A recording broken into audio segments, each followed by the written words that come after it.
Joining me on the podcast today is number 29 for the Crimson Tide, Mr. Elijah Crockett. Elijah, I didn't know this, man. You grew up in Georgia, but you actually transferred to a school out in Chino Hills, California. What did you see was the biggest difference between West Coast high school football versus football here in the South?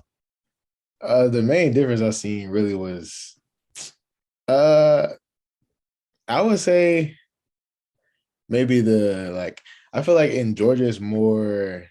I don't even know the words to put together for it, but it's just like the fans are more involved. More, I mean, it's still the same level of competition both places though. So I loved it. I didn't know you were known as X out there. Where did X come from?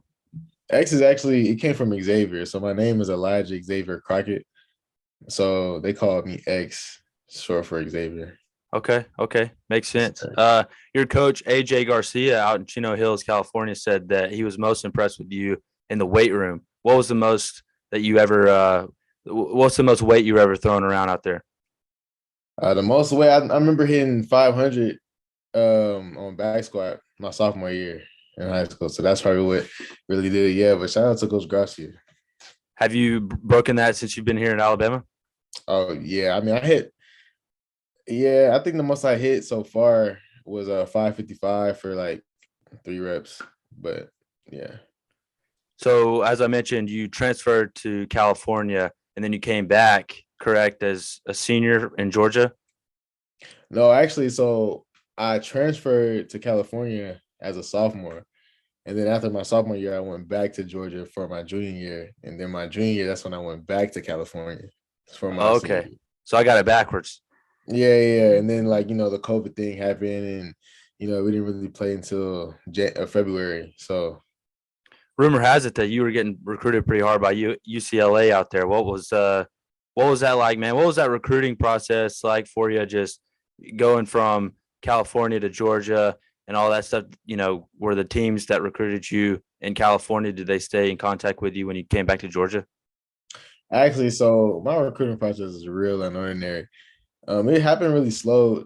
I think it was because mainly I was moving around from school to school. But yeah, my sophomore year I was getting recruited by majority of the schools in the Pac-12, and then after my sophomore year, that's when I moved back to Georgia, and the recruiting kind of fell off for me.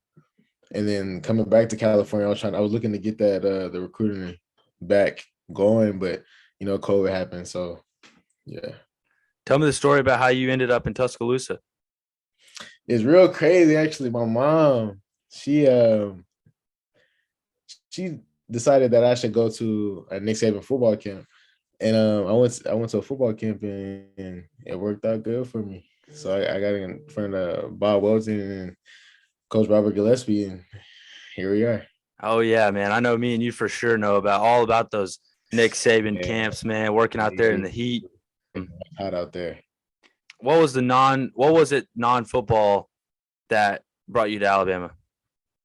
I just like the Southern culture, and especially just the way that the culture here is at Alabama. Everything is about being the best. So that's what I like to surround myself around.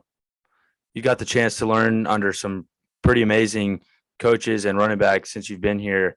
One of which, Commanders running back Brian Robinson, who me and you both got to work with last year. What was the biggest thing that you learned from B Rob? B-Rob he's a physical guy. I just like watching him run and just be how physical he was. No matter like wherever we were in the game, win or lose, he is always the same with him. So What was your welcome to Alabama moment? welcome to Alabama. I would say my first practice. My first practice. I didn't really know what I was looking forward to. I didn't know what was going on. So that was my first welcome to Alabama moment for sure. Elaborate on that, man. What's something that you weren't expecting when you got here to Tuscaloosa that when you got here you were like, oh man.